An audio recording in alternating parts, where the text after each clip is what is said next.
میں 10 سال بعد امریکہ سے چھوٹے بھائی کی شادی پر آیا، لیکن شادی والے دن میرا بھائی مر گیا اور اس کی دلہن سے مجھے شادی کرنی پڑی۔ تو پہلے ہی دن وہ بے ہوش ہو گئی۔ پتہ چلا کہ وہ ماں بننے والی ہے۔ میں سمجھا کہ وہ میرے بھائی کا بچہ ہے، اس لیے چپ رہ گیا۔ لیکن جب بچہ پیدا ہوا تو چوری سے اس کا ڈی این اے کروایا تو ہوش اڑ گئے، کیونکہ وہ تو میرا نام روبن ہے اور میں اپنی ماں کا بڑا بیٹا تھا، جس نے چھوٹی عمر میں ہی ذمہ داریوں کے بوجھ کو اپنے کندھوں پر اٹھا لیا تھا، کیونکہ میرا باپ کسی دوسری عورت سے شادی کر کے ہم سب کو چھوڑ کر بھاگ گیا تھا۔ ماں کو اپنے مائکے والوں سے چھوٹا سا گھر ملا تھا، جہاں ہم 4 لوگوں نے رہنا شروع کر دیا۔ میں، میری ماں، میرا چھوٹا بھائی سونو اور میری چھوٹی بہن تنو ایک دوسرے کے دکھ سکھ کے ایک ساتھ ہی رہے تھے۔ ماں لوگوں اور عورتوں کے گھروں میں کھانا پکانے کی نوکری کرتی تھی اور ہمیں روکھی سوکھی کھلاتی تھی۔ میں نے ہوش سنبھالا تو چھوٹے موٹے کام کر کے گھر کی ذمہ داریوں میں ماں کا ہاتھ بٹانا شروع کر دیا۔ اسکول اور کالج کے خرچ اٹھانے کی ہمت نہیں تھی، تو تھوڑا اور بڑا ہوا تو گاڑیوں کے ایک کاریگر کے پاس کام سیکھنے جانے لگا۔ 18 سال کا ہوا تو میں اپنا کام سیکھ چکا تھا۔ پھر کسی نے ماں کو بتایا کہ امریکہ کی ایک کمپنی کو گاڑیوں کے کاریگروں کی ضرورت ہے، تو میرے کندھوں پر چھوٹے بھائی کے خرچ اور بہن کی شادی کا کہہ کر ماں نے کہیں سے قرض لیا اور مجھے امریکہ بھیج دیا۔ امریکہ آنے کے بعد 1 سال تک تو سب ٹھیک رہا، کمپنی اچھی تھی تو کام بھی اچھا چل رہا تھا، لیکن اچانک سے کمپنی لاس میں آ گئی اور کچھ ہی دنوں کے بعد بند ہو گئی۔ کمپنی بند ہوئی تو میں سڑک پر آ گیا۔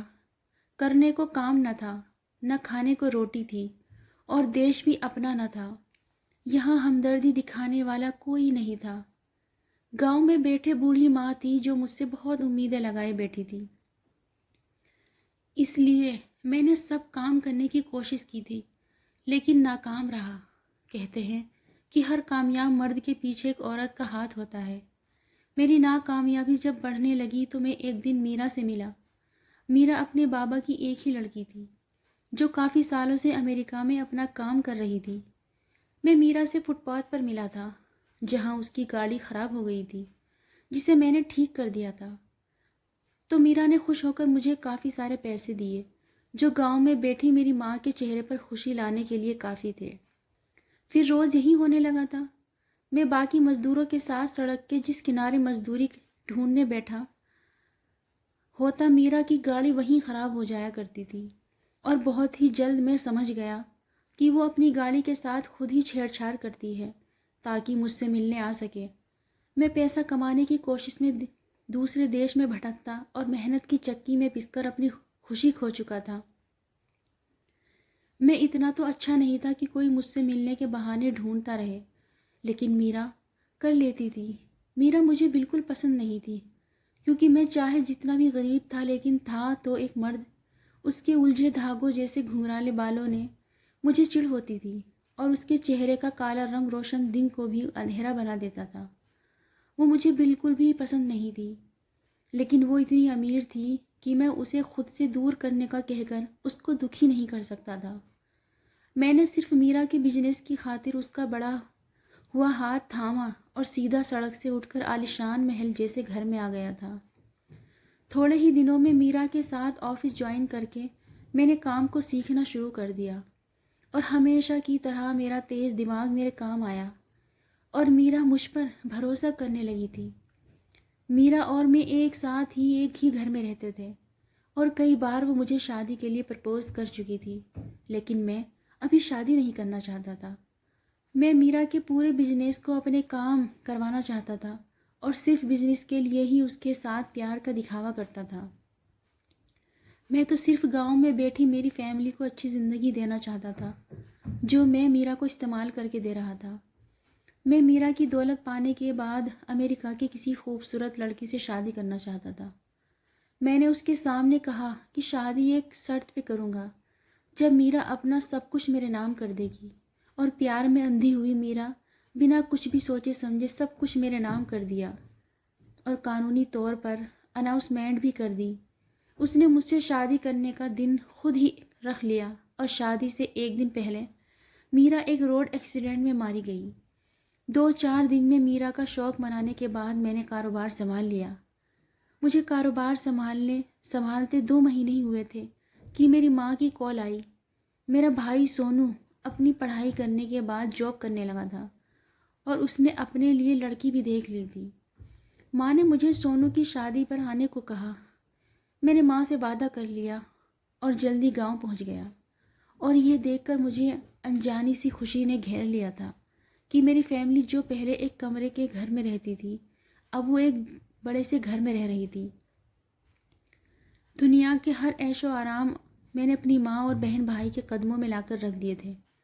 سونو کی شادی کی تیاریاں ہونے لگی تھی۔ اس کی ہونے والی پتنی کا نام شیوانی تھا۔ وہ دونوں ایک سیمینار میں ملے تھے جہاں سے دونوں دوست بنے اور دوستی میں محبت میں شادی کرنے کا وعدہ کر لیا۔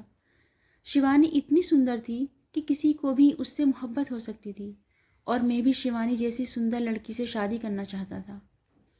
میں بہت سال تک اجنبی شہر سے بغیر کسی بھی رشتے کے سینکڑوں لڑکیوں کے ساتھ رہ چکا تھا، لیکن اپنے گھر آ کر میں نے یہ سب چھوڑ دیا تھا۔ سونو کی پسند بہت اچھی تھی اور وہ خوش تھا۔ ہر طرف خوشیاں اور ہنسی بکھری ہوئی تھی کہ اچانک سے سب خوشیاں ہوا ہو گئی اور مصیبت پہاڑ بن کے ہمارے اوپر ٹوٹ پڑی تھی۔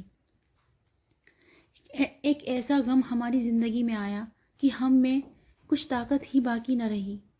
ہمارے سر پر قیامت تو تب ٹوٹی جب ہم گھوڑے پر بیٹھ کر آتے سونو کو دیکھنا چاہتے تھے، لیکن وہ گھوڑے پر نہیں، اس کی موت کی خبر آئی تھی۔ اس دن سونو کی بارات تھی، اس کے ساتھ گاڑی میں اس کے دوست تھے، جبکہ ہماری گاڑی سونو سے بہت آگے تھی۔ ہم تو شیوانی کے گھر بارات لے کر پہنچ گئے، لیکن وہ نہیں پہنچا تھا۔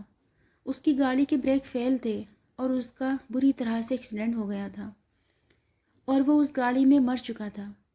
سونو کی موت کی خبر مجھ پر بجلی بن کر گری تھی، اور اس سے پہلے کہ میں ماں اور تنو کے ساتھ شیوانی کے گھر سے اسپتال جانے کے لیے نکلتا، اس کے خاندان کی کافی عورتیں میرے راستے میں آ گئیں، اور ان کی بات سن کر میرے پیروں تلے سے زمین نکل گئی تھی۔ اس کے خاندان میں کسی لڑکی کی بارات ایسے خالی نہیں جاتی تھی، چاہے دولہا مر ہی کیوں نہ جائے۔ کسی نے کسی سے شادی کروا کر وہ لوگ دلہن کو بھیج دیتے تھے، تو بلی کا بکرا میں بن گیا۔ میری شادی شیوانی سے ہو گئی۔ شادی کے بعد ہم سب سیدھا اسپتال پہنچے تو سونو کی حالت دیکھ کر میرا دل کٹ کر رہ گیا تھا۔ مجھے میرا کا خیال آیا، جسے میں نے ویسے ہی موت دی تھی جیسی آج میری جان سے پیارے بھائی کو ملی تھی۔ میں بہت ڈر گیا، کیا یہ اس کی سزا ہے جو میں نے اس کے ساتھ کیا تھا؟ اس کی جان سچ میں جا چکی تھی۔ سونو کو دیکھ کر ماں بے ہوش ہو گئی تھی اور تنو مشکل سے انہیں سنبھال پا رہی تھی۔ میں جیسے ہی اپنے کمرے میں آیا تو شیوانی سامنے کھڑی تھی۔ اس نے کپڑے بدل رکھے تھے۔ اس سے پہلے کہ میں اس سے کچھ کہتا، اسے چکر آئے اور وہ بے ہوش ہو گئی۔ میں نے سوچا کہ اسے سونو کی موت کا صدمہ لگا ہوگا، اس لیے میں اسے ہاسپٹل لے گیا، لیکن میرے پاؤں کے نیچے سے زمین اور سر پہ آسمان ٹوٹ پڑا تھا جب ڈاکٹر نے بتایا کہ وہ ماں بننے والی ہے۔ سونو شیوانی سے بہت پیار کرتا تھا، تو مجھے لگا کہ یہ سونو کا بچہ ہوگا۔ میں نے اس سے کوئی سوال جواب نہیں کیا اور اس کا خیال رکھنے لگا۔ جب بچہ پیدا ہوا تو سب کو یہی لگا کہ یہ میرا بچہ ہے، لیکن سچ صرف میں جانتا تھا کہ وہ سونو کا بچہ ہے۔ لیکن میرے دل میں عجیب عجیب سے سوال اٹھنے لگے، تو میں نے چوری چھپے بچے کا DNA ٹیسٹ کروا لیا، اور میرے ہوش تو تب اڑے جب میں نے رپورٹ دیکھی، کیونکہ وہ تو میرا ہی بچہ تھا۔ میرے پیروں تلے زمین کانپ رہی تھی اور آسمان میرے سر پر آ گرا تھا۔ ایسا کیسے ہو سکتا تھا کہ شیوانی نے میرے بچے کو جنم دیا جبکہ میں اسے پہلے جانتا بھی نہیں تھا؟ میں فوراً گھر پہنچا، لیکن شیوانی اپنے بچے کے ساتھ وہاں سے غائب تھی اور میرے لیے ایک ایڈریس چھوڑ گئی تھی۔ لیکن امریکہ کی ایک جگہ کا مجھے حیرانی ہوئی تھی۔ مجھے اپنے سوال کا جواب چاہیے تھا، تو اگلے دن ہی میں نے امریکہ کے لیے فلائٹ پکڑی۔ امریکہ پہنچ کر اپنے گھر جانے کی جگہ اس کے ایڈریس پر پہنچا تھا۔ ایک پل میری زندگی ایک پل میں میری زندگی بدل کر رہ گئی۔ آنکھوں کے سامنے اندھیرا چھانے لگا تھا، کیونکہ وہاں پر پولیس نے مجھے ہر طرف سے گھیر لیا تھا۔ اور دوسرا جھٹکا مجھے تب لگا جب مجھے معلوم ہوا کہ شیوانی ہی میرا ہے۔ 2 مہینے پہلے میں نے میرا کو مار دیا تھا، لیکن وہ بچ گئی تھی۔ اس کا چہرہ جھلس گیا تھا، جس کی سرجری کروا کر اس نے پہلے سے زیادہ خوبصورت چہرہ پایا، اور مجھ سے بدلہ لینے کے لیے گاؤں میں میری فیملی کے پاس پہنچ گئی۔ گاؤں میں شیوانی کی پہچان کے رشتہ دار سب نقلی تھے، اور سونو کو بھی اپنے پلان کے تحت شیوانی نے ہی راستے سے ہٹایا تھا، مجھے سبق سکھانے کے لیے۔ شیوانی کے پاس جو بچہ تھا وہ اس کی اور میری ناجائز اولاد تھی۔ میں نے اس کے ساتھ دھوکہ امریکہ میں کیا تھا، تو مجھے سزا بھی امریکہ کے قانون نہیں دی تھی، اس لیے شیوانی نے مجھے امریکہ بلا کر پکڑوا دیا۔ میں نے اس سے کہا کہ مجھے معاف کر کے ایک موقع اور دے دے، لیکن وہ تو پتھر کی ہو چکی تھی اور مجھ سے بہت نفرت کرتی تھی۔ ایک پل میں میری عیش و آرام کی زندگی ختم ہو گئی اور مجھے کال کوٹری میں لا کر پھینک دیا گیا۔ میں نے اپنے ساتھ اپنے پیچھے گاؤں میں موجود فیملی کو بھی برباد کر دیا تھا۔ میری وجہ سے میرا بھائی مر گیا تھا، اور اب میری ماں اور میری بہن کے پاس کوئی سہارا بھی نہیں تھا۔ میں جیل میں پڑا ہوا ان کے بارے میں ہی سوچتا رہتا تھا کہ وہ دونوں کیسے رہ رہی ہوں گی۔ میں نے شارٹ کٹ تلاش کر کے کامیابی حاصل کرنی چاہی تھی، اور اس کامیابی کے لیے میں نے میرا کو تباہ کرنا چاہا تھا، اور تباہ میں ہو گیا تھا۔ جو دوسروں کے لیے گڑھا کھودتا ہے اس میں خود ہی گرتا ہے، یہ محاورہ مجھ پر صحیح ثابت ہو گیا تھا۔ اگر آپ کو ہماری آج کی کہانی پسند آئی ہے تو اسے لائک کریں اور چینل کو سبسکرائب کرنا مت بھولیے گا۔